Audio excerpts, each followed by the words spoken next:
What's good, everybody, and welcome to another episode of The Big Ticket. I'm your host, Vic3, joined by my good friend, esteemed colleague, and co-host, Jerry Lee. What's good, my guy? What's going on, brother? How's your weekend been going so far? No, good since we just won. Yeah, Hey, got one we in. about to get into it, and luckily enough, we're joined by what I consider a very respectful man in the Eagles content community. A very analytical man. Some might say some for the cerebral fan. So without further ado, let's bring along our guest. We got Gate City. What's good, Gate? Hey, what's going on, Jerry? How you doing, Vic? You.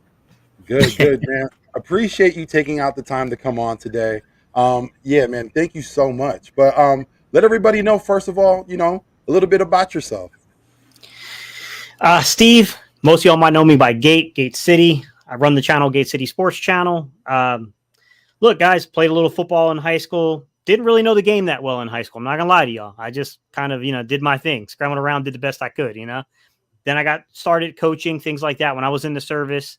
I started coaching Pop Warner ball at first, to be honest with you. And I got roped into helping out at a camp. And the first camp I ever set up drills was for Percy Harvin.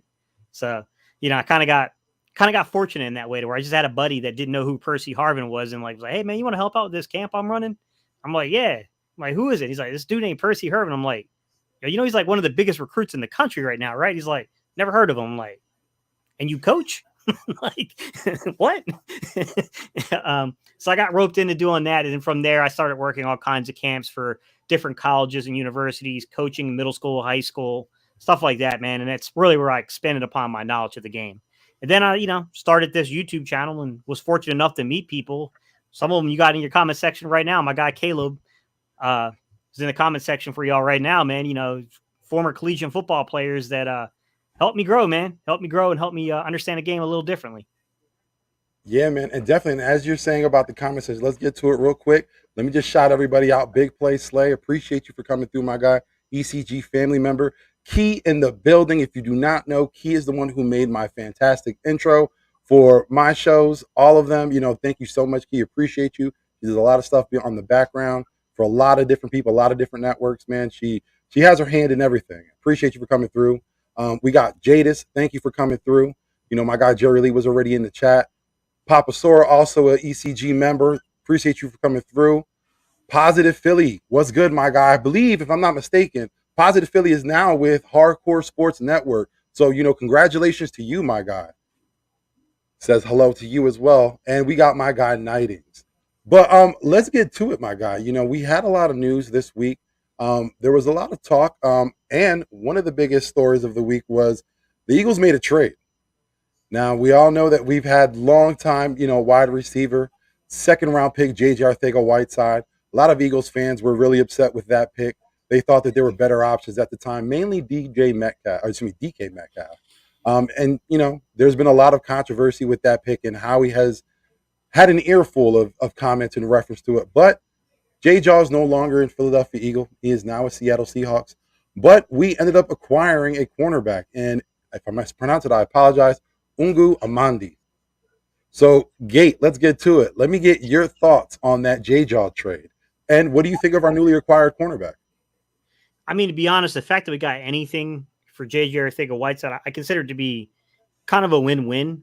He's going to get cut. I mean, absolutely. I don't know how you say his name either. Uga. I don't know how you say his name either, to be honest with you. Amandi. Yeah, something Is like it Hugo? Oh, okay. I think it's Hugo. Yeah, something like that, But I will say that, he's a guy that has experience playing in the league. He's a very, very good gunner on special teams. I mean, his special teams play is actually really good. I don't know that if you go over and you look at some of his film, you look at some of the underlying analytics, that I would say that, this is oh, man, we really upgraded the safety room, or we really upgraded the nickel corner spot behind Avonte Maddox. I don't think that's really the case. I think his rating and coverage is a little suspect, to be honest. With that said, I thought he gave the Eagles far more than what JJ was going to give them. So for me, I think it's a net positive in terms of the trade value, even though I don't think the player, outside of special teams utilization and maybe a breaking in case of emergency type player, I think that's probably what the ceiling is with him. But I mean, what was the ceiling with JJ at this point? Correct. And we held out hope. Well, for most of us, that a lot of people were just done with J Jaw by season 2. But like we said, we were lucky enough to acquire someone for him. I never thought that we could even get a player. I was thinking maybe like a low conditional pick, maybe. But hey, you gotta give credit to Howie. He may have made a mistake by drafting JJ, but at least he kind of rebounded somewhat by getting a player back. Yeah, did anybody see the package they put together of his video that Seattle did? That yeah, probably where it featured like 90% of his plays from the preseason in 2019. Yeah, and a couple of the touchdowns that he had throughout the years. But man, they were trying to hype it up. Yeah. I'm like, wow. Give him credit though; the video looked decent. It looked all right. Yeah. It looked all right. It just Kinda goes to looks like show some you of you his can't college you can't trust those things. Like if you're gonna watch a highlight, then you better go Google lowlights too. Yeah, exactly. But also in news, our newly acquired receiver Zach Pascal had some nice words in reference to Jalen Hurts this past week. Now he had some words, and he said, since he's gotten here, his deep ball accuracy has been amazing. Looks like he throws it accurate. I've seen him get better every day, and his work ethic he puts into that, it trickles down to the whole team and everyone else, putting in the work. What are your thoughts on Zach Pascal's comments on Jalen Hurts, and especially him being a new player and seeing that right off the bat? I was a big proponent of Zach Pascal. I mean, you guys know if you've been watching me for a while that I called his name early on in the free agency period. I said he's got a relationship. I'm not saying that this should be the number one target of the Philadelphia Eagles, but we need it. You guys know, Vic. I mean, you've been rocking me for a long time, man. I mean, you've been a guest on the Battle Birds podcast. We've been rocking together so long. But you know how it is, Vic. I mean, like, he was a guy that was like, okay, we need size protection. We've got to size protect this roster. It was a big problem last year. It just became really predictable, the routes that we were running. Teams learned how to defend us that were decent really quickly, especially if they had size in their corners. So I was like, look, I mean, he's a guy that had his best season underneath Nick Sirianni and Kevin Patullo. Maybe he'd be interested in reuniting with this, and maybe we could get more out of him than what Indianapolis got out of him last year, to be honest. So, I mean, I was definitely one of the guys that was really high on Zach Pascal coming here because I thought that there was, in terms of like a third down kind of possession receiver and a red zone threat and a guy that just does all the little dirty work stuff and he does all those little details the right way. I just felt like, yeah, man, this is a guy you want in your locker room. Like, I mean, is this your idealized number 2 wide receiver? No, but is it number 3 or number 4? This is a very idealized situation with Zach Pascal. I don't think there's a doubt about it. What he said in reference to Jalen Hurts, I mean, I always thought that the people who question Hurts' arm strength, I always thought it was misplaced. Number one, I think they rely too much on vertical seam throws, which is not a very good indicator of arm strength. Like, no offense, but these dudes are in the NFL. All of them can throw 40, 50 yards. It's not, you know what I'm saying? There's not many plays up above that reference range. All these dudes can make that throw. For me, someone who's coached quarterbacks, who's played the position before, the routes I like to see, like the hardest route to throw is a deep comeback from the far hash. Basically meaning if I'm lined up on, the far left hash and I got somebody running a deep comeback route on that field side, so the right side of the field, that is an incredibly difficult pass to throw. That's where only like maybe 5% of dudes can really make that throw in the league. And could do everyone can kind of make it, but can do that with like consistency, if you will. The other one would be a timing route. So if you're running something like a 10-yard out, and once again, far hash throw, and you got to really put that ball in there because you're throwing into a zone window, and you got a very, very short amount of time for that separation to be there for that ball to get there. That's another one where it will normally demonstrate a quarterback's arm strength more than those vertical shots will. I thought the timing on those vertical shots was off. I thought it, like, especially with Rager, there was a couple plays last year with Rager to where it just seemed like he got the ball out way too late. And I'm not too sure what happened between him and Rager, but something was definitely off between those two on those vertical deep shots. And it was like, okay, that doesn't look good, man. That looks really, really bad. I mean, I don't even know how to defend this because this is just like, it doesn't look good. Like, I mean, we'd have to have Nick and Shane Steichen and like Patullo in a room to explain like what happened here, man. Like, why are we waiting this long to release the football? What happened? Why did Jalen hold it? Rager's release? Like, what is going on here? I think you start inserting other people into the lineup and you start getting more proficient route runners. And all of a sudden you're seeing a quarterback who's still fairly young in experience. It's starting to come together. This is, he's getting that opportunity for the second year now to be in the same system. And I'm thinking that we're starting to see that, hey, man, like he's very smart. He's a very hard worker. And it looks like he's picking this up. And it looks like he's going to have pretty good command and trust over the offense this year. Yeah, most of his problem was anticipation and timing. Definitely. And the one thing that, that was pointed out when you're looking at Jalen is he's making reads. That Jets game, we all know he was going perfect, 6 for 6, 80 yards. We know the touchdown. But it was the little things that he was doing, making sure that he was going through his reads. He was giving it to his check down. He was making good plays. That's the difference. And also it's his body, his mechanics. He had some work in the offseason. Do you think, let me ask you this, do you think, all that work that's been put in, we all know about it, who he's worked with, it's been talked about ad nauseum. But when the little bit that you've seen out of Jalen Hurts, do you think that has improved his game so far? Absolutely. I mean, I broke the news and everyone was challenging me. How do you know this? How do you know this? And I was like, I can't say. I'm just telling you, I know somebody who's in Southern California and can confirm he's working with Tom House. Like, I can tell you 100% that's what's going on. Like, I had confirmation from somebody.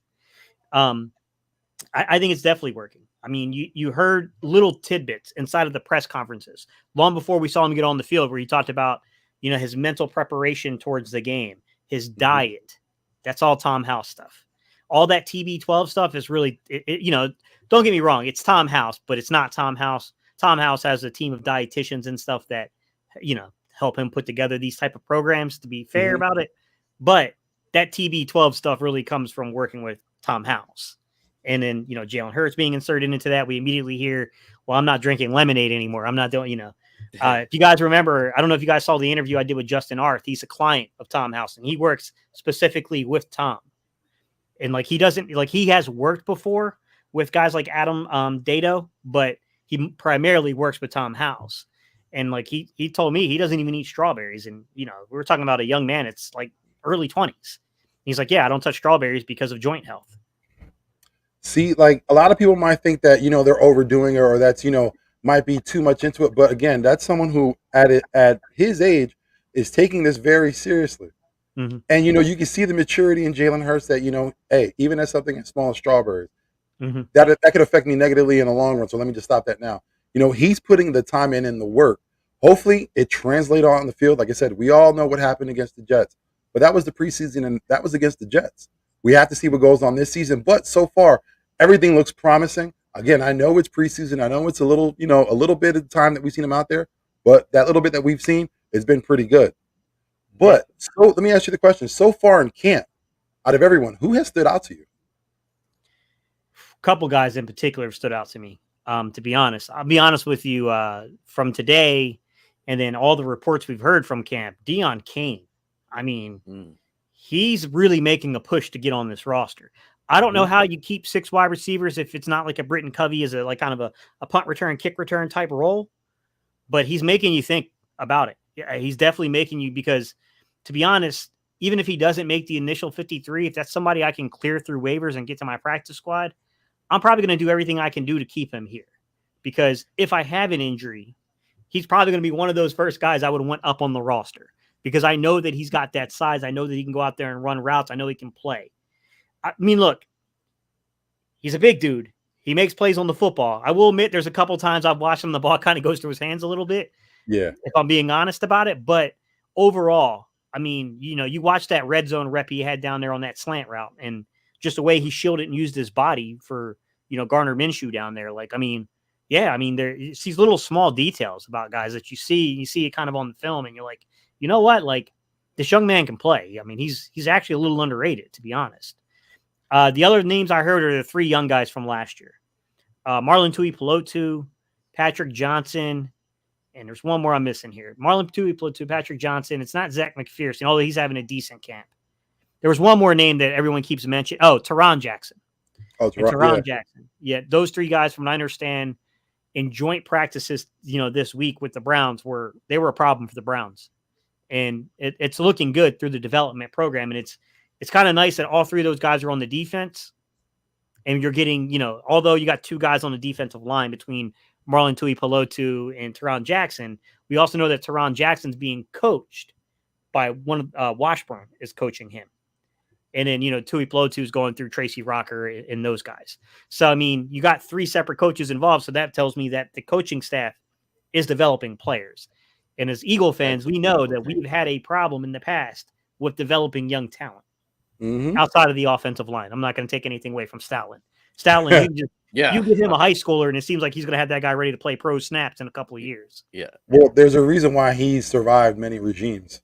Yeah, for sure. Good. Yeah. But as you talked about, the joint training camp practices with the Browns, we've heard stories, with the Devontae Smith, beating receivers. We had the one where A.J. Brown catching a magnificent touchdown, standing over Greedy Williams. But with all that being said, let me get your thoughts on the coach's decision of not starting any starters today. Didn't shock me. It didn't shock me just because, like last year, they barely even sniffed the grass on the field. So, the fact that he played them for a couple of possessions last week shocked me.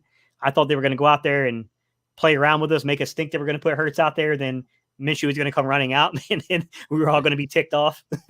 But, I mean, they played him, and they played him a couple of possessions. I mean, there's arguments to be made in both ways that, it's important because, you're talking about a long length of time between meaningful game snaps, per se. But I do know the coaching staff values those joint practices over the preseason games. I think there's just, fear about putting anything on camera, and that's why they don't want, what I mean? They just don't want that circulating throughout the league. I don't know that it's going to have as great an impact this year as it did last year because no one knew what to expect from the coaching staff last year. This year, I mean, come on, there are some tendencies. It's not like you're going to completely change your systems. Like there's going to be tendencies. Like teams are going to kind of know what you like to fall back into. Now it's just really a matter of, do you got the right guys to play the roles better? That's what it's really coming down to me. Yeah, everybody got a fingerprint. Yeah, everyone. Yeah, exactly. Everyone has that DNA to them. With that said, I mean, there's an argument to be made there, Vic. I mean, absolutely. There's an argument to be made that if we come out looking like crap the first couple of weeks, I mean, what is everyone going to question? They're going to question the short practices, right? They're going to question the lack of utilization inside of preseason games. I mean, it's immediately what everyone's going to look to. It doesn't matter if it actually has any real bearing on if that game would have gone any differently. It's just what everyone will naturally turn their heads to and look. Yeah, and listen, and if they were playing starters and if the unfortunate case happened where someone was injured, then people will be arguing why we have starters out there. I think it's a growing trend among the NFL where starters aren't really playing at all. We've known the Rams, LA Rams, when that was taken over by McVay, starters did not touch the field during training camp. Yeah, you see them in joint practices as you all do. But once it came to a game, that was basically considered something for the fans to have. And for evaluation for the coaches to see, who behind the starters, can step it up.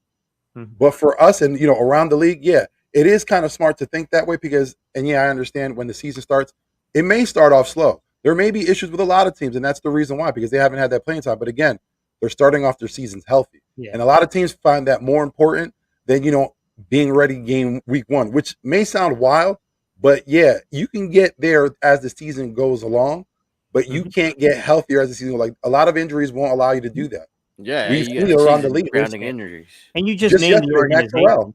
You named the organization. I mean, it's a philosophy that we inherited from the Rams, and it's no coincidence that the person who's running our sports and nutrition or the sports science department of the organization is, I believe his name is Tom Rathman, who came from the Rams. I mean, it's, Yeah, and like we said, like people will get upset either way, no matter what happens. If we start off slow, they'll be upset, or if there was anyone injured. But it's a lose-win situation, no matter what happens. You just got to do what's best for the team, and that's what they feel it is. You can't start the players. For us, we think it's upsetting because we can't see our players out there. But let's be honest, if anyone was to get injured, you'd be pretty upset that you can't see your favorite player for the whole year. It's a long season now. Ted Rath, guys, my bad. Ted Rath. Sorry, that name didn't sound right. Let me go back and look that up. Ted Rath. But yeah, but like I was saying before, like look at Carolina. They just lost their rookie, Matt Corral, with a lacered fracture injury. He came in and still playing during the preseason when he really shouldn't have been. Now that you know that he had that injury, and now he's out for the season. So how much is that going to cost him and his development? Sometimes, it might be too much of a risk to have someone playing for preseason. Yeah, good point. I mean, I mean, there's always these little minor decisions that, on one hand, you're trying to balance the workload to make sure guys are prepared and ready for the season. On the other hand, you're doing the best you can to make sure that you can keep your best 22 guys on the field and not risk injury for games that have no meaning. Yeah. Especially for those 22 guys that are going to start. Like, it has no meaning for those guys. Like, it just doesn't. You know, it's not going to have any determinant. Like, they're not fighting for their spots. They're just not. Yeah. Now, the back end of the roster guys, this stuff has a lot of meaning for them. Like, you know, if some of these guys are legitimately playing for jobs in the NFL, whether that's be a practice squad or whatever, you know, they're fighting for those positions. And if if everyone watched the Eagles game today, you've seen, even though there were no starters, they had a lot of backups, and there's still a lot of work to be done. But speaking of today's game, who stood out to you the most today? Well, I already talked about Dion Kane. So he did stand out to me, no doubt about that. But I'll just say this. Good Lord, Jaquiski Tartt knocked that running back to the future, dude. I mean, he rocked that dude. Like, hello, Tartt. Welcome to the Eagles, because I think you just hit your way onto the 53. Because I said it I did a video last week where I tried to project the 53-man roster, and I said, I know that right now you can make legitimate arguments that Gate, you are crazy. Tartt's not on this roster right now. And I said, at the end of the day, I'm looking at this as who are the most talented dudes in that room? And we got a lack of experience in that room. Tartt's by far the most talented dude. It's not even close. And I'm like, yeah, he doesn't know the system yet. That's a concern. He is older. He's not a long-term solution. Of course, if any of these dudes can outplay him, can play him off the roster, it's going to happen. But I was like, yo, I just feel like eventually the game's going to slow down. And that dude is just physically different from everybody else in the safety room. You know, him and Epps are, to me, clearly the two best players in that room. And then you got Anthony Harris, who I think Ant Harris is a way better safety around the line of scrimmage than I think he's given credit for. But I think with age, his ability in coverage, it's coming down a little bit. I do think he's lost a little step there, to be honest. And then I see a couple of guys that I think are interesting, man. Andre Chachere, I love the young man's versatility. I love the fact that you can play him at safety or you can play him as a nickel corner. I love the fact that he's a really good special teams player.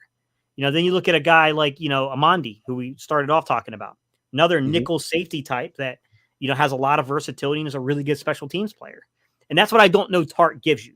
If Tartt's not like a major contributor, either as a second or a third safety on the team, then yeah, I could see them moving off of him. Like, he won't make the 53 in that circumstance because someone's got to play special teams. You know what I mean? And I really like Reed Blankenship. I thought that late in the game, I really loved the way they conceptualized Amandi, Reed Blankenship, and then Tartt. So they moved Tartt from free down to the strong. And then, boy, he just started obliterating dudes. And then they put Blankenship out over top as the free. And they moved Amandi kind of either, you could call it a big nickel or you can call it just, nickel. He was just a nickel corner.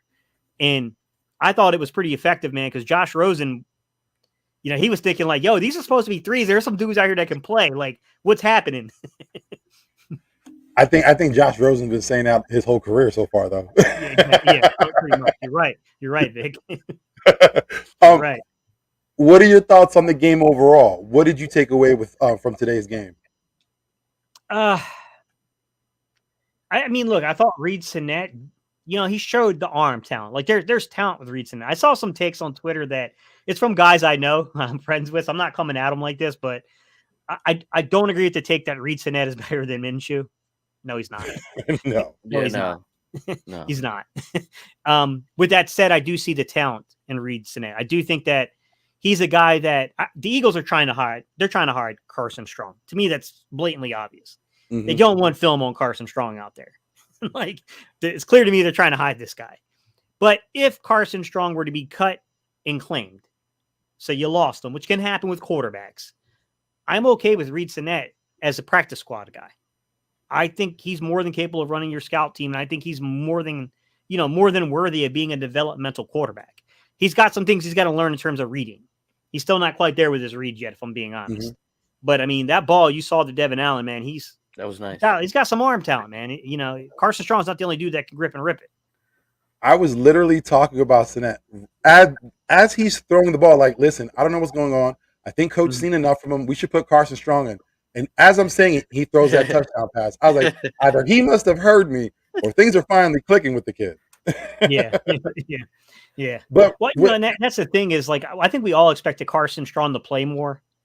But it seems like to me, like if I'm judging it, and I could be completely misreading the situation, guys. It's not like how he gives me nightly calls when we talk about the roster.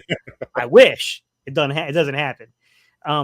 But the way I construe like what I'm seeing here is that it feels like they're giving Reed Sinnett a chance to play for a job, and they're trying to hide Carson Strong. Mm-hmm. That's what it feels like to me. Like we want Carson Strong here. We don't want anyone to start seeing that this young man is, knees holding up better than what people think. And there is some arm talent here. He can't read defenses yet, but he can spin the rock. I think that's what they don't want out there because people already know it's college film. They already know he's got a long way to go in terms of reading defenses. He ran a very, very basic concept offense at Nevada. That's known. But if people start seeing that knee is held together more than what people thought, that's what could get you in trouble with Carson Strong. Yeah. So there's a couple ways of looking at this. Maybe his knee really is that bad. And that's why he's not out there like this. They're not going to expose him to having some kind of crazy, horrendous injury that could potentially end the young man's career before he's 100% ready for that kind of football contact. Or you could look at it from the way that I think's going on, which is they're trying to hide this guy. Like they're playing hide and seek with this guy. Well, listen, I know you made someone very happy with those comments. I know a Carson Strong fanatic who was upset that he didn't play, but now hearing that, I'm pretty sure you just eased his mind. I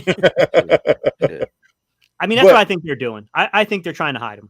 Oh, it makes perfect sense because that was the one thing we were thinking of. Like, listen, Reed Sinnett, he had a lot of time last week against the Jets.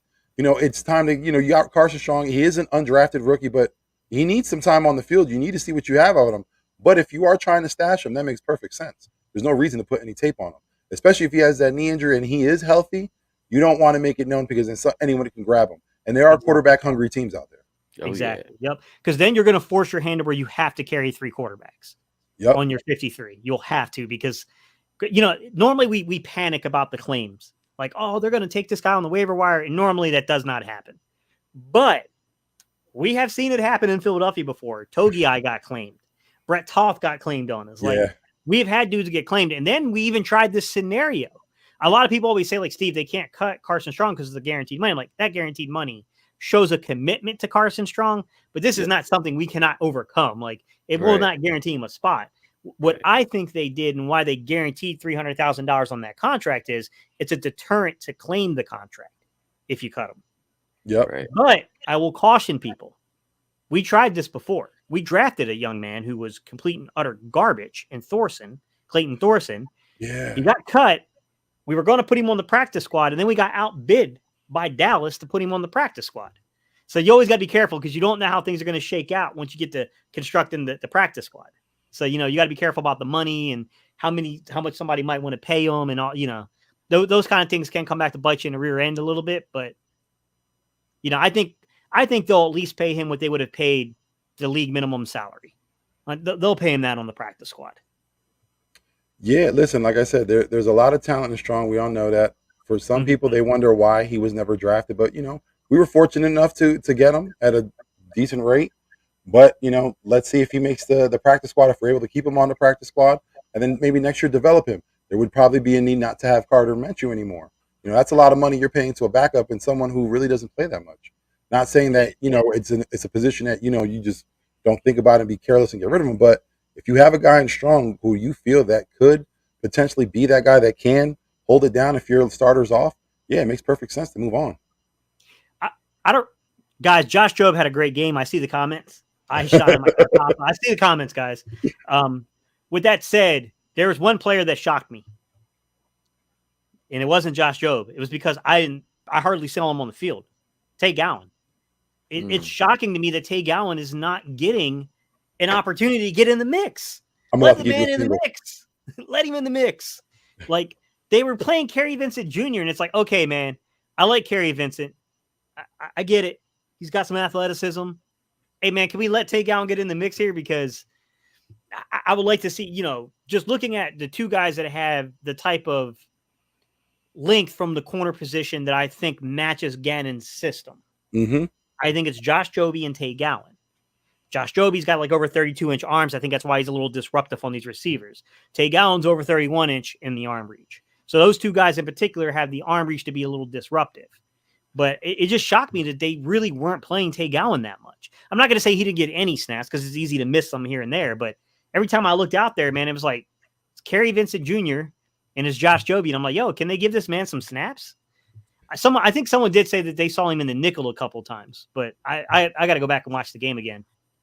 I think sometimes when coaches are evaluating players, they're just giving them, a large portion of playing time, so that way they can get a real assessment instead of, seeing them here and there and subbing in on some packages. It's let me get about a good 2 quarters out of him. Let me see what he can do. Let me see him in multiple situations instead of trying to fit him into a situation.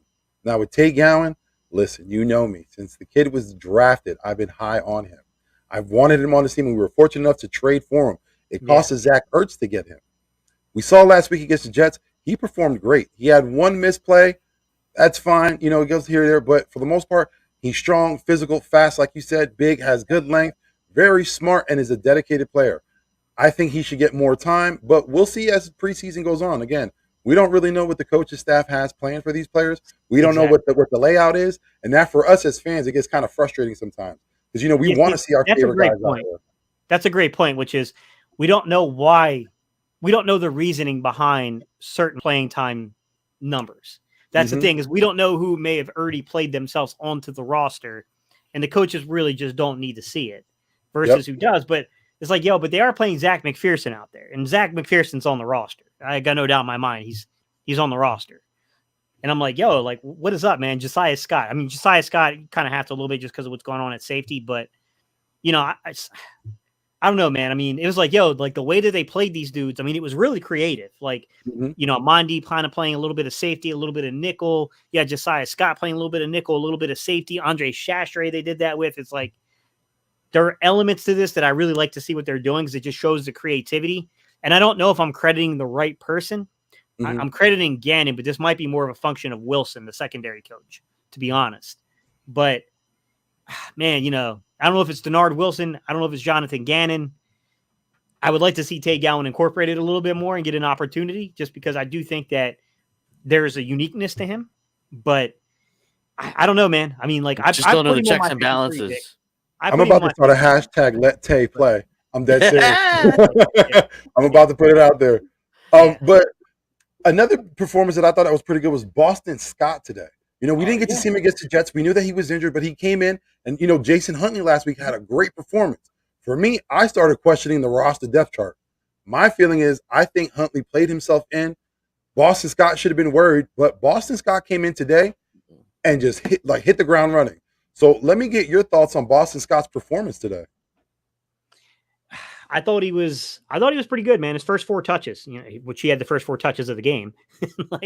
He was kind of the focal point of that first half of the first quarter. He was pretty much the guy for the production of the offense, to be honest. I thought he played pretty well. I thought Boston Scott, he's one of those dudes that you just kind of forget about. Then he gets in the game and you're like, oh yeah, this dude is pretty good. I remember him now.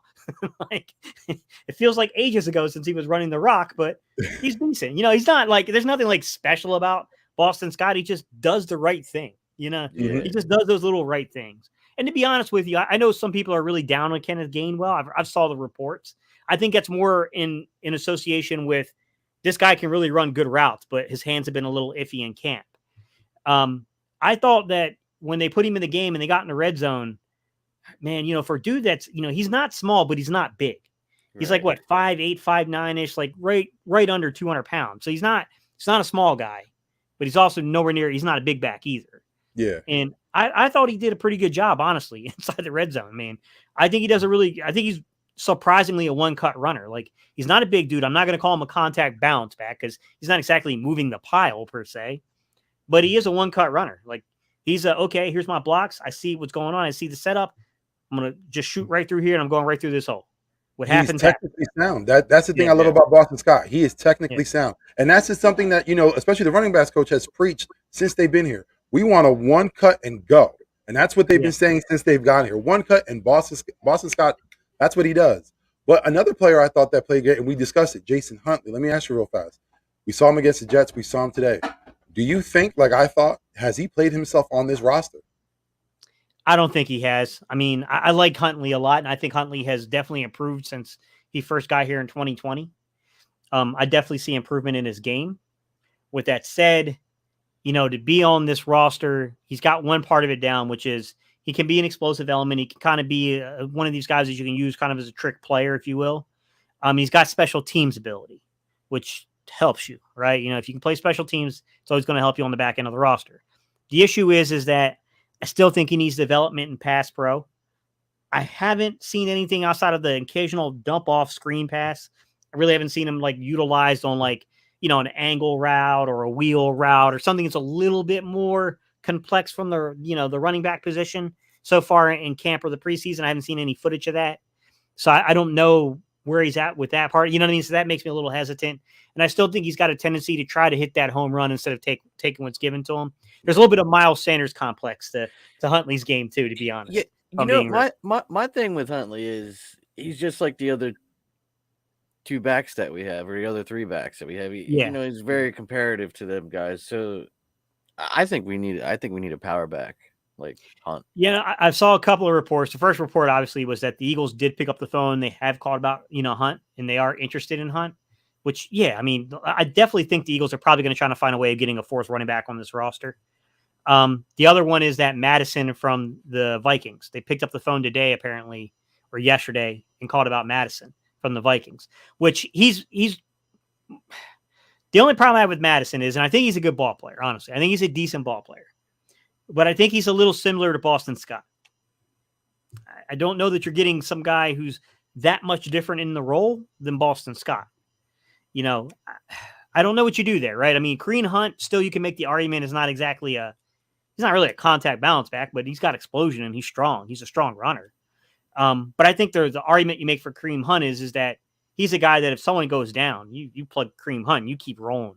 You just keep going. Like him and Miles Sanders can be 1A and 1B. That's not a problem. Yep. I think that's where they're looking at for Kareem Hunt. I don't know, man. I mean, I thought there were opportunities earlier on where they could have signed like a Malcolm Brown. They could have signed a few guys, I thought, earlier on during the offseason and kind of, I think Deontay Foreman was even available for a little while and they kind of bypassed on him. I'm like, who knows what they wanted in the money. That's the other side of it is it's easy for me to say like, what are you doing, Howie? Get out there and sign this dude. Right. But I had no clue what the agent asked them. They might've said something and Howie might've laughed and said, I'll call you later on. You might be calling me. Yeah. Well, also this week in news, Eagles coach Nick Sirianni came out and said Miles Sanders had a hamstring injury. This happened last Sunday. He said there was tightness and soreness, and as of right now, there is no timetable on Sanders' return. So, with that being said, Sanders hasn't practiced for a week. Sirianni has stated that, there's no timetable on the return. Do you feel there's any cause for concern for Miles Sanders? Oof. Vic, I made a video where I broke down the numbers of what he needs to get to 1,000 yards. I promoted the video like 100 times, guys. Go watch the video if you haven't watched it. Get on it. So here's the deal. Technically, if he averages what he's been averaging and can just stay on the field and stay healthy, he's going to probably be a 950-yard plus back. I don't think there's any doubt about it. He can clearly cross over 1,000 yards by just staying healthy, right? With that said, health has been the issue. So I don't know how to project the health of this young man. And when he's in games, I do think he's effective. I think he's a good player, but he misses a lot of games. And there's a lot of nagging little injuries, lower body stuff. And hamstring is really tricky. I mean, I tend to think they're just being really ridiculously conservative with him, and they're just not going to risk this guy for anything. And he'll be there come week 1. He's going to be in the lineup, and he's going to be ready to go. But with a hamstring, you got to be careful, man. It doesn't take much for that to be an injury that becomes a rip. And now you got a substantial injury that's going to take probably pretty much the majority of a year to fix. That's a problem. If that happens. We remember that happened with Darren Sproles. Had the same exact type of injury. Well, so, I was going to don't think Miles is anywhere near that great of an injury. I think it's just a small little tweak to it. But it's tough, man. Hamstrings are like that's one area I don't like. Hamstrings and groins are ones where it's like, who knows? Well, that's what I was going to reference Julio Jones. A great talented player, probably one of the best wide receivers anyone has ever seen come through the NFL. But again, one of the biggest reasons why you don't really see him on the field much is he's been dealing with hamstring injuries for the past 3-4 seasons. That's something that can linger and stay around for a while, like Gates said. But let me ask you a question. Let me follow up with that then. What's your confidence level in Miles Sanders? Ooh. Ooh. Whoa. Tough question, Vic. That's a loaded question. First off, my guy Eyeshine. Thank you, bro. I knew you would watch it, Eyeshine. I appreciate you. Appreciate you. Yeah. Confidence level of Miles Sanders. I'm going to say it's a 6.5 to a 7. Here's why. There are limitations to his game. I'm just going to call a spade a spade. Like, there are times that Miles Sanders is going to look for a home run. And because he's doing that, he's just not going to take what the defense is giving him, which is going to result in a 2-yard run that could have been 6 or 7 yards. They're going to happen. It's going to happen with him. You kind of live and die by that with Miles, to know that there's going to be a handful of plays in the season where he's going to really break a few for you. But he's also going to give you a handful of plays where you're just going to be yelling at the screen going, dude, just take what's there. If he can catch the ball in the backfield, and once again, we're using a lot of ifs and buts. If he can catch the ball out of the backfield, I think he could be a very effective player. His, rookie season, I mean, the guy looked dynamic receiving the football. The guy was making catches 40 yards down the field. I mean, if that guy comes back, this is a dynamic football player that we're talking about. If this dude can give you 40 receptions for over 400 yards and can also give you 800 plus yards rushing, that's a really good season for the type of offense that we have here and the utilization of a guy like Miles Sanders, because he's not going to be a feature back, especially not in this offense. Like, I don't think he's a dude that you like. I always say between about 180 to about 210 handoffs is a sweet spot for a back like Miles Sanders. You start getting up to that 250 range or over 250, I start getting really concerned about him wearing down. I mean, that's not even a shot at Miles Sanders. There's a lot of guys. Josh Jacobs hasn't been healthy recently. What's his name from the Vikings? Not Madison, but Cook. Cook hasn't been. CMC. Like, there are examples of these dudes that just, I think even Austin Eckler, although Austin Eckler had a really good season last year, like Eckler's had those concerns before too. Those guys are overutilized, man. Yeah, I mean, would I love him to be like a Joe Mixon type? Oh yeah, but he's not Joe Mixon. Yeah. Like, at the end of the day, he's just not Joe Mixon. Like, see, the one thing especially with running backs, what I feel like when they have injuries, especially when it's lower body injuries, every time you have an injury, it takes a little bit of you away from you. You know what I mean? Like, you come back a step slower. You might not be able to make the same cut or cut the way you did before. And that's the thing when we're talking about Miles Sanders, and we hope we can be that player he was as a rookie. For me, that's never going to happen because of those injuries, because of what had happened to him. We can probably hope he can get somewhere close to it, but it'll never be that same Miles from that rookie season. So that's why I said with that, and I know we kind of touched on it a little bit, but let me get your definite answer. Do you think the Eagles should pursue Kareem Hunt or any running back for that matter? Depending on the contract situation. I mean, here's the thing. It's kind of like playing Monopoly when you talk about the salary cap, because like, there is money, there are rules, but it's easy to like mend. The rules are very mendable around the cap. So if you got a creative enough GM and you got players that are willing to move their contracts around for you, it ain't hard to get a dude under contract. It's just not. You can get a guy under contract easily. So, I mean, can you fit it? How much money is it going to cost you for Kareem Hunt?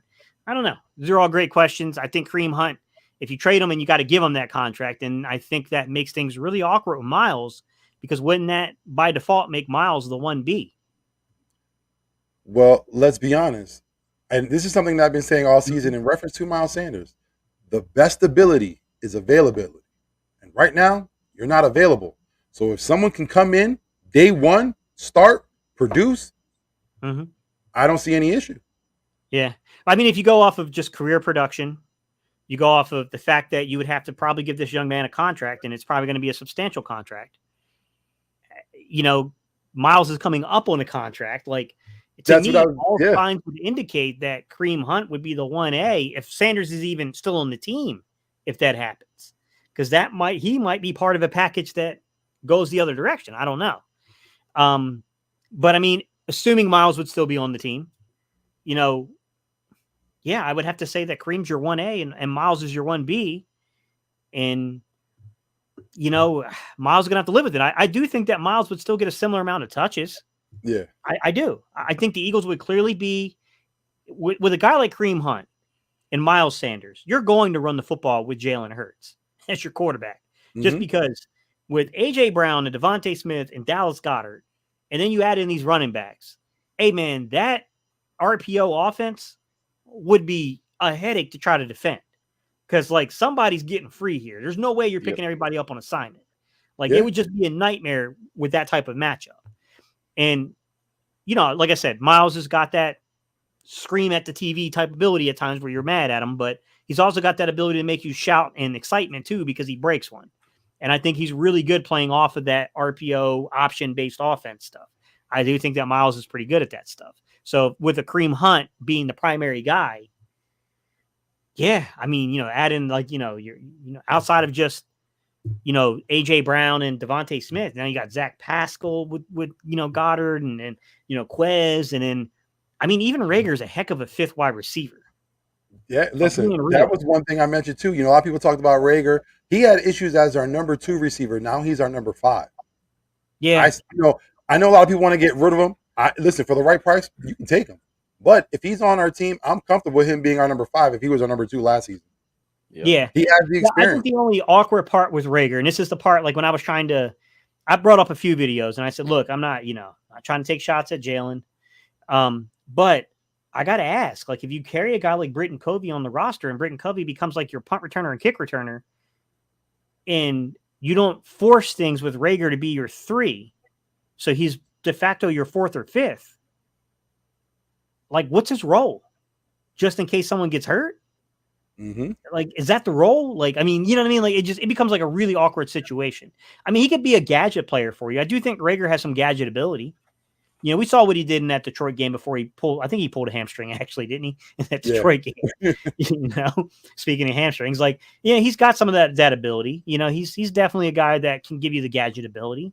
And I think if you're not focused on him and you're not looking for that in the game plan, yeah, he's a guy who can catch you. I mean, there's some athleticism to Rager, but it's definitely an awkward situation, Vic. I mean, I'll be honest with you, man. It's a good situation because he's a heck of a 5, but it's a little weird when you try to think about the role of the player. Like, it was a first-round pick, and like, what is his role? Like, I don't get this.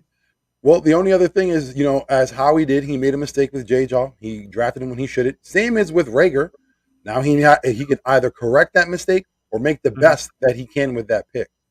You got to find someone either to replace Rager or get someone for him or get some kind of draft pick, some kind of compensation. If not, hey, let him stay and see if he can produce. With Covey, that it is very interesting because Covey can do a lot. We'll get to him a little bit because he's been showcasing himself this year on the football field and on the track field. But you mentioned this, and I've seen it was mentioned in the chat also. What did you think of Dion Kane? He had ups and downs so far this training camp, but today we seen him burn his cornerback. We seen him tiptoe on the sideline. We seen him do a lot. So what did you think of his performance today? I think he's good. I think he can play in the NFL. Yeah. I hate to say this because it didn't work. Ultimately, it didn't work out with this player. But Dion Kane is giving me 2020 Travis Fulgham vibes. That's what he's giving me. That's the type of vibe he's giving me, to where Fulgham came in and he was pretty good in camp. You know, I mean, he had come in and worked late into camp, but the minute he stepped in there, you kind of watched him in team drills. You're like, hey, that dude that we just picked up from Detroit, the Fulgham kid, he's pretty decent. Like, dude can play a little bit. You know what I mean? Like, there's some ability there with this young man. And then all of a sudden he broke into games, and you're like, whoa, like, there's really something here with this guy. Then they need to do a 30 for 30 on whatever happened to him, because I mean, you talk about where's Waldo? Like, what happened to this dude, man? I've never seen someone achieve such great heights over such a short period of time, and it just went away. Like, as soon as it came on, it went away. Like, it's the craziest thing ever. I do get vibes that Dion Kane's not that he's gonna have that kind of story, but the play looks like a dude that belongs on an NFL field to me. Straightforward. The way that when I watched Travis Fulgham in camp, I got the vibe that this is an NFL player. I'm getting that vibe from Dion Kane that this is an NFL player. This dude belongs on an NFL football field. The problem with the Eagles is, how many receivers can you keep, and what do you do? You know, where are you going to put this guy? I mean, if you could find somebody to relieve the Jalen Reagor situation and give Jalen Reagor an opportunity for a fresh start, because I do think that would benefit Reagor to be at least a 3 or a 4 on a team's roster and know that that's going to at least be your role, if not better. You know, I think that would do a lot more for him just because I don't know that the opportunities will be there for Rager currently for him to redeem himself without an injury occurring. I think he's dependent upon an injury occurring to redeem himself at this point. But a guy like Dion Kane, that makes a ton of sense. That's a ton of sense as your 5th wide receiver. Yeah, listen, like I said, he showed some great footwork today. He had good hands. Again, in camp, there's been issues. We've seen a lot of drops from him. But today, when it counted, he was on the money. But another player that's been talked about a lot, and we discussed earlier, who had, I believe, a 46-yard touchdown in Devon Allen. Let me get your assessment on him, and do you believe he'll make the final roster? Not a chance. Not a chance. As you hear all the hearts break across Philadelphia. Yeah. I like Devon Allen. Dude's speed. He's got speed. Like, is this a guy that you might be able to get to the practice squad and maybe he gets a call up in season as a kick returner and then, you know, can he have that magical moment all of a sudden in a game? Sure. But I don't think he's going to make the initial 53. I think he's very much a long shot. If there's family members of Mr. Allen in the attendance here, it's not personal. I personally like the young man. I think he's a very athletically gifted young man, but I got to be realistic to how stacked this receiver room is. And it's not an easy path forward to the roster right now. Now, I think the real question is could he play onto another roster? I don't think anyone's going to claim him, but you know, that might be a dude you get into one of those battles for the, you know, putting him on your practice squad where other teams might get involved to try to sign him and potentially offer him more money to come in and serve as a more immediate path to the roster if there was an injury. I think that's the concern you have with a guy like Devon Allen. We'll have to see if that pans out that way. With that said, I would think that Britton Covey, just given the comments from the coaches and things like that, probably has the most immediate chance for, you know, a shot at an outside shot at the 53. And I think Dion Kane he's nicking them, and these guys have to be running the film going, what do we do with this guy? Like, this dude deserves a spot. Like, how do we find a spot for this guy? Like, what do we do? Like, how do we protect him on the practice squad? How do, you know, like, he would be, like I said, Dion Kane would be a part of my plan somehow, some way. If I got that guy through waivers, I would fight to keep him on my roster on the practice squad. I would pay him. I would give that young man the money it took to keep him on my practice squad just because I am very confident in his ability to step in and play meaningful snaps in a game if I need him to. I feel like he could do that for you. But when I look at the guys, like, you know, just speaking of the bottom end of the roster here, the 3 guys we were talking about mostly, Britton Covey, Dion Kane, and then Allen. I think Allen is the longest of the long shots of these guys. I think Dion Kane is the guy that's starting to get the buzz. Like, I'm starting to hear people now that are at me on Twitter saying, like, yo, Gate, to be real with you, I would keep Dion Kane over Britton Covey right now. I don't think that, you know, because you got to look at special teams production and how guys fit. And I think Covey's just a better special teams fit. So I think that's going to give them an edge. But I don't know there's a guarantee, guys, that they go 6 wide receivers either.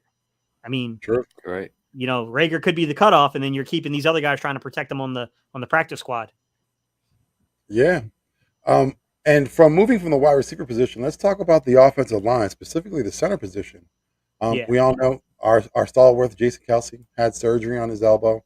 But then we got rookie Cam Jurgens in, and, you know, he's been performing okay. We saw that play against, you know, Jordan Davis been talked about. Again, another something that's been talked about ad nauseum.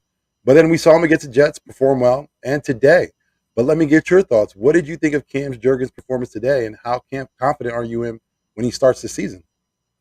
Hard to judge a preseason game, but the athleticism is there. This dude is athletic, man. Like, and he's got he's got that attitude, like mean streak.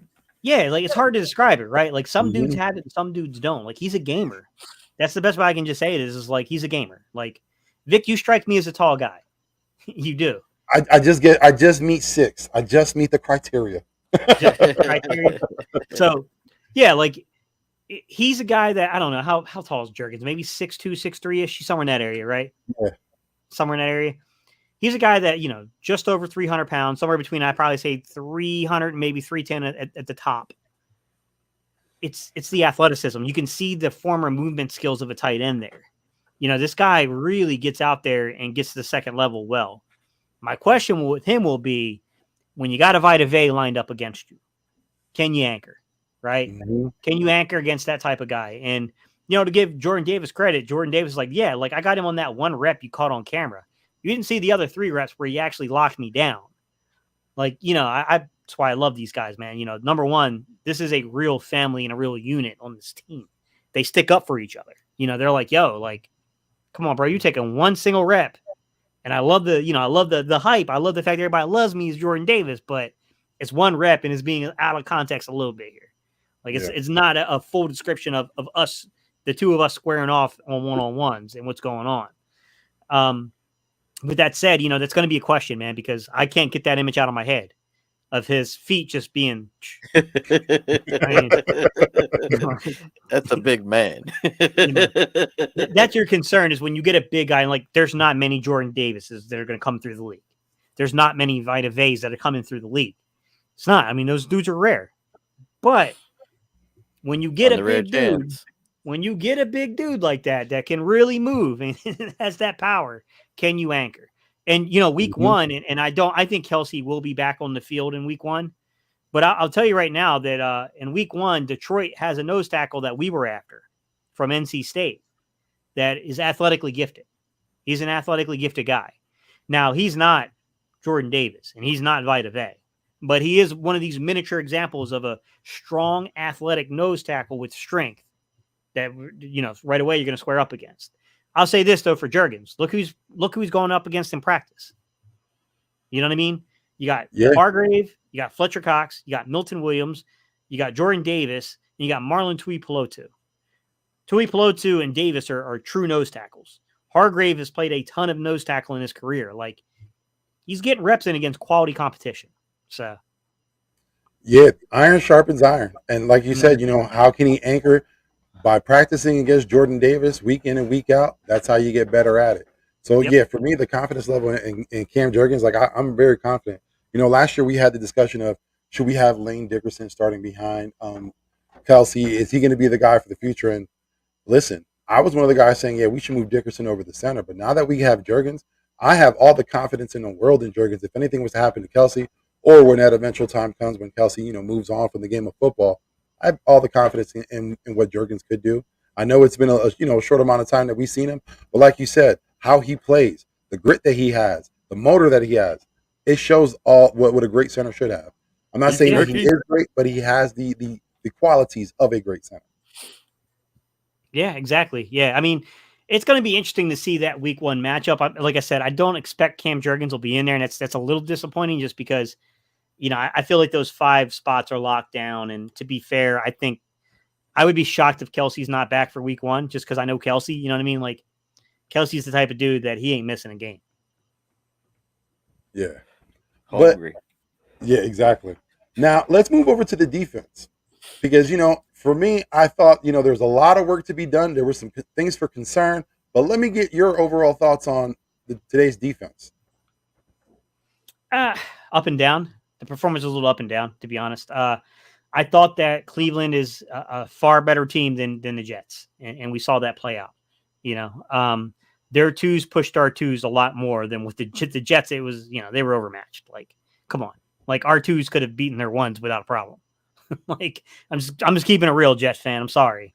Like, it's not a very good team. There's elements to their team that's decent. I do think that the receiving core has got some potential there with the Jets, but I thought you could tell the difference in Cleveland. Like, Cleveland, that offensive line, we had a hard time stopping that run. Like, they really got up on us. Now, we're not scheming, and we don't have our best run defenders out there trying to shut it down. But nonetheless, like, our number 2 D line is not bad. Like, I will say early on, it seemed like they weren't really putting Jordan Davis out there. He finally got into the rotation, but early on, you saw a lot of Marlon Tuipulotu mixed in with Milton Williams. And then, I felt like, well, if we really got serious, you're going to put Jordan Davis in there, to stop the run. Him and Fletch together, that's a nightmare. But yeah, I mean, I thought Cleveland pushed our defense a little bit, if I'm being honest. I mean, we got gashed a little bit in the running game in those first couple of possessions, if I'm being honest. And we were really fortunate that they kind of stalled quite a few times in that game. They got stalled once they crossed over the 50 and then kind of had to settle for some field goals that eventually we beat them on one deep shot and kind of took the game over off that deep shot. Yeah, I think that was a failed opportunity, missed opportunity right there. Because when Dearness Johnson was running crazy, I would have liked it just for the defense to be like, let me see what my guy Davis can do. Let me see what this match can do. Because they were formidable when they were using that run game, especially with Dearness Johnson. He was pushing that ball along. I would have just liked to see what it would have looked like. Are we going to stop? Are they enough to handle that run game? That would have been something I like, because I think that would have been a good situation to put them in. But again, like we said earlier, the coaches know what they're doing. We have no insight into their plans, so they know better. It's tough because like we have so many like divisions of separation when it comes to who's responsible for what. When it comes to the coaching staff, Washburn's working with those what we call the overhang defenders. That's really his role, right? So he's got the BGs and the Sweats and the Hassan Riddicks and the Teron Jacksons and you know what I mean, the young man we just drafted, the other Jackson we drafted. Like, I mean, we got all these guys that are, working with him, and then you got, your interior defensive linemen who are kind of working with Rocker. It's tough, man. Like the division of labor there is a little tough to kind of figure out with these coaching staff. But defense is all right. I mean, the defense, I thought, held them 20 points. Yeah. For what that's worth in a preseason game, Like I said, there's some work to be done. We still have another preseason game again. All the starters weren't out there. There weren't people that were put in some positions where I thought they should have been put in, but it's preseason. It's, they're just trying to see what they have, and they're just trying to get certain looks out there. But let me ask the question, we're winding down the show, but now that you have seen the defense, let me get your thoughts on, the defense overall. What do you think it could be for this season? Oh, boy, that's a tough one, Vic, just because I think it's going to be multiple, but they are giving a lot of more looks than we saw last year in terms of that 34 front look to where they're playing with two overhangs. I mean, Vic Fangio has been in camp a couple of days now. He's been there for two separate practices. I'd have to go back and really watch Fangio's Chicago tape and Fangio's Denver tape to kind of see similarities and differences. But it does feel like maybe they're leaning towards that cover 6-34 with the overhangs that Fangio played, to be real. That's what it feels like to me. Bradbury and Slay are great corners. Maddox, no problems there. What's going to happen at safety? I don't know, Vic. I mean, is Tart on this team or not? I don't know. If it was my decision, he's on the team, but it ain't my decision. And I don't know, contract structures, a lot of things that go into those decisions. You know what I mean? What do you do there? I mean, is it Ant Harris and Epps? That's what it seems like they're going to go with originally to me. That's what it looks like. It'll be Ant Harris and Epps in terms of the safeties. And then either Josiah Scott will kind of rotate in between nickel and a safety, or they'll keep Tart on the roster and he'll be that third safety, or you're going with a lot of inexperience. I mean, Amandi does have experience. I'm just not going to say it was great experience. But Chachere, it's not a very experienced player. He's a good special teams player, but I don't know about the experience department. Reed Blankenship definitely played pretty well the first preseason game, but very inexperienced, man. He's an undrafted rookie free agent. I mean, we're not shy to that at the safety position. We've had two that I can think of recently, Quentin Michael, and then, even though Rodney McLeod wasn't our undrafted rookie free agent, it's how he started off, but neither one of those guys played year one. I think the guy that got on the field the fastest was McLeod, who got in, I think, year two. He started all 16 games, I want to say. But, look at a guy like Quentin Michael. It took him like 4 or 5 years to really, become a starter in the league. So, I don't know how much faith you put into an undrafted rookie free agent to play as a major contributor on your defense. That's depends on the talent of the player, you know what I mean? And circumstance and situation. And it's it's really tough to figure out. Vic, I don't know, like this defense has a lot of strong suits to it, right? I mean, there's some strength to this, but BG's an older guy. He looks explosive. He looks good. Is he going to endure a 17-week season in the NFL now? You know what I mean? Like that's a question for me, right? Josh Sweat has a degenerative knee issue that for the most part hasn't seemed to be a major concern with the Eagles, but he's got to make it through that workload of an entire season too. Hassan Reddick, I think, is going to be very good. I really do. I think he's going to be very good for the Eagles. And then, Patrick Johnson is emerging. I had Tehran, or who was it? It's the other Jackson. Not Patrick Johnson.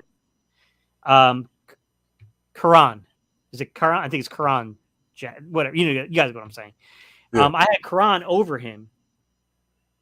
But I don't know. I mean, Patrick Johnson seems to be further ahead with the coaches, if I'm being honest. So, can you get that next wave of pass rushers past the big three? You got Riddick, you got BG, you got Sweat. Who's the next guy? You know what I mean? Like, who's that next guy? Is it Teron Jackson? Is it Patrick Johnson? Is it Kyron Johnson? Is it Johnson or Jackson? One of the J's. Milton Williams also is in the mix too, because he has the defensive tackle, and he's interior. He plays DE as well, so he's living in between both worlds also.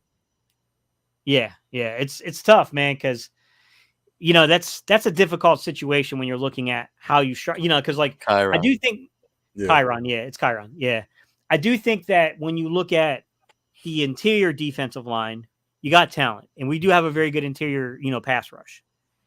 But how do you play your fronts? You know what I mean? Like, you could do a bear front. You can do a bear front and then have two overhangs. It's completely possible. You're just covering the center and both guards. That makes it a bear front. Mm-hmm. Like, you can do that. I mean, I'm wondering how similar will be to Brandon Staley in that defense with the Chargers, because Brandon Staley is a guy that has a closer connection to Vic Fangio.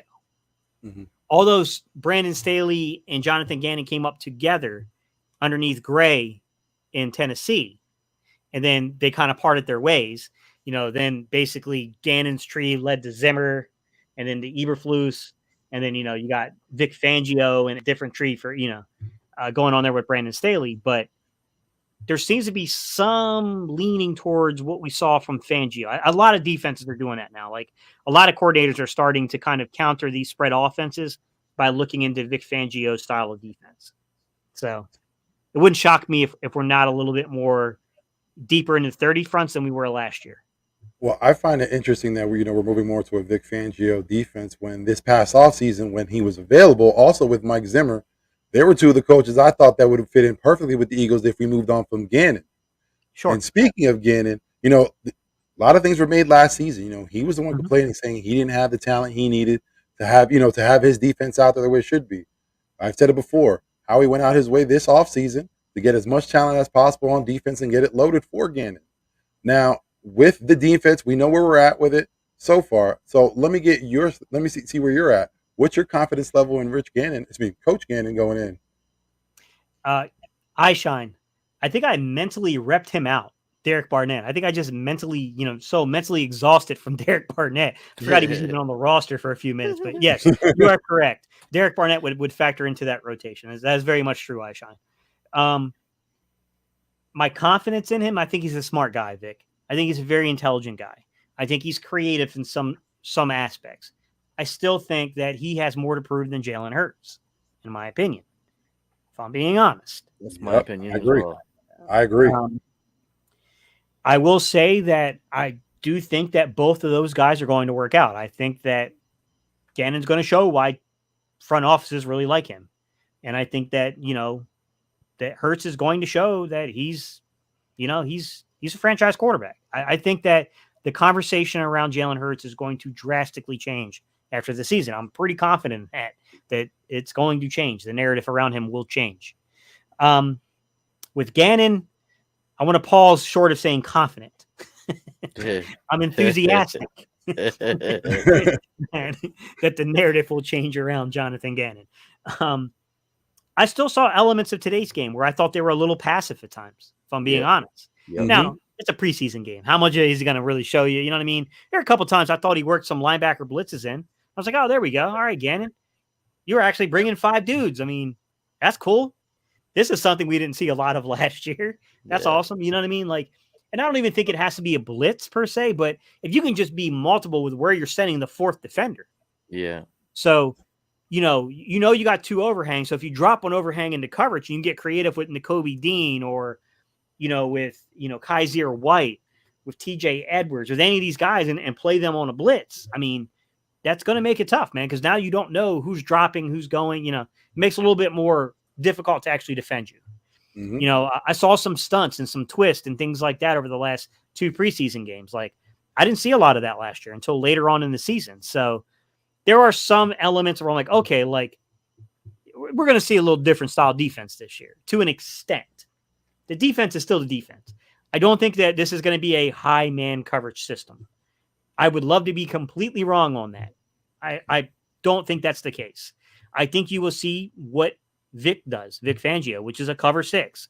But even in a cover 6, the way Vic plays it, cover 6, guys, is termed quarter, half. So on the strong side of the field, you normally play quarters coverage. So you got a safety and you got a corner, and they got quarters of the field together, right? And then on the strong side of the field, or the weak side of the field, normally where you'll normally have an X, or depends on how an offense lines up, honestly, but normally where your number 1 wide receiver will be, you're going to play a cover 2 concept. So you're going to have safety help over the top. So what Vic likes to do is to take that corner on that side and play cloud coverage. Means he's up in the face of the receiver, and he knows he's got safety top over top of him. That would lead you to believe, like, okay, you got a little off coverage on one side, and you got, it's a mixed coverage. And then you got, a little bit more clouded here. You got a guy that's up in a dude's face, up there challenging him, even though it's a zone system. So, I mean, I think that's what we're going to see a little bit more of. But safeties can change this. You know what I mean? Like, if they don't feel safe with one guy playing half the field on his own, that's going to be a problem, because then we're going to be playing that stupid drop quarters again. And that was what got us killed last year, was drop quarters. Yeah. There's many ways of playing quarters coverage, guys. You don't have to play drop quarters. You can play man match in quarters. There's no rule that says you can't play man match in quarters. But, Gannon just dropped them in the zone. He dropped them back to a spot on the field and said, this area of turf is your turf. And teams absolutely picked us apart. Listen, man, I always said that Gannon was probably the biggest question mark of this season. Mm-hmm. He might be the one person that can hold this team back. It's very shaky. We don't know where we come out on, but I do know this. If he does not perform this year, if this defense does not look good, I think it's time to move on from him. And I think it's very interesting, like I said, that, we're moving to a Vic Fangio on defense, and he's still out there. So if Gannon can't perform well, if he's not up to the duty, I have no issue with calling Vic up and bringing him down to Philadelphia. Hey, we need another Vic in Philly. Even that's funny. even if Gannon does well and is a rental and he's gone because he gets a head coaching gig, just like Brandon Staley was quickly snatched up once he made that Rams defense look different. Even if that happens, I still think Denard Wilson is an interesting guy on the Eagles right now. He's a guy that has interest from other teams, and I think he can coach. He's a guy that interests me. He's the way that I kind of look at it this way. A lot of people always ask me, like, what's an easy way to become like an offensive coordinator or to become like, a head coach in the NFL? And I said, well, coach the quarterback. That's be the quarterback coach. That's the truth. That's the path forward.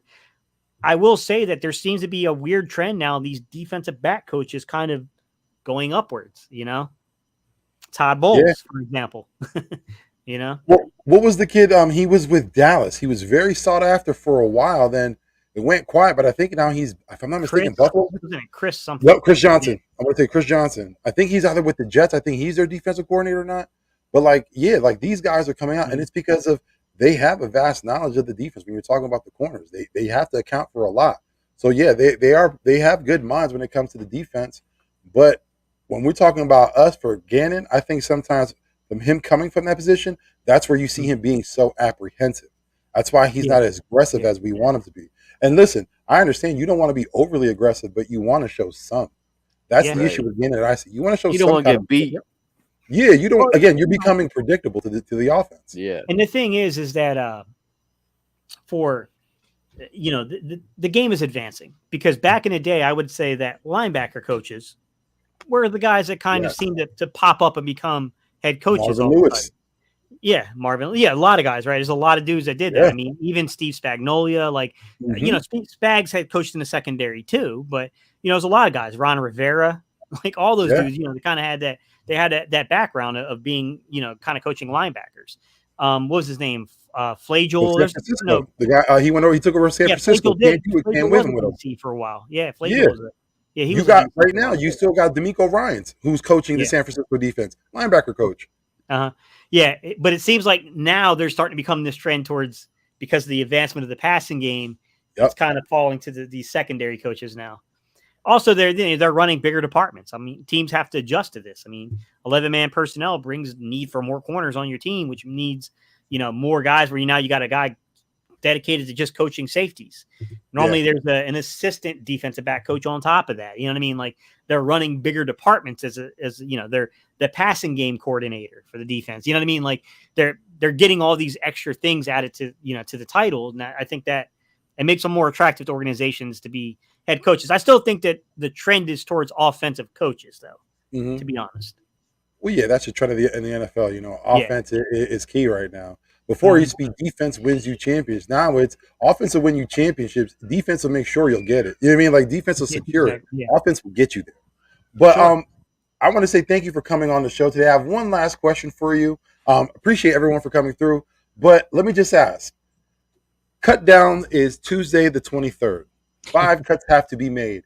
If you were the GM and you had to make that decision right now on the Eagles roster, who are the 5 getting cut? Oof. Excellent question, man. All right. We got to cut 5. Ooh. Let me see if there's anyone that's an easy victim real quick, guys. Dun, dun, dun. Josh Blackwell, appreciate you showing up for camp. Let's see. I'm scrolling, guys. Oh, take your time. Like I said, Christian Elise. Hey, man, I wish your brother Noah had stuck around a little longer, but thank you for showing up for camp.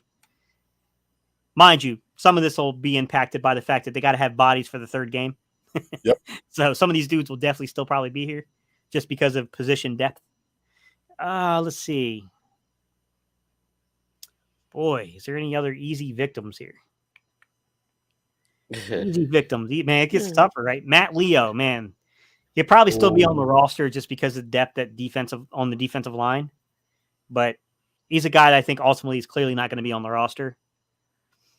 I can tell you they're going to have to trim from the secondary. I'm just trying to figure out who I would trim.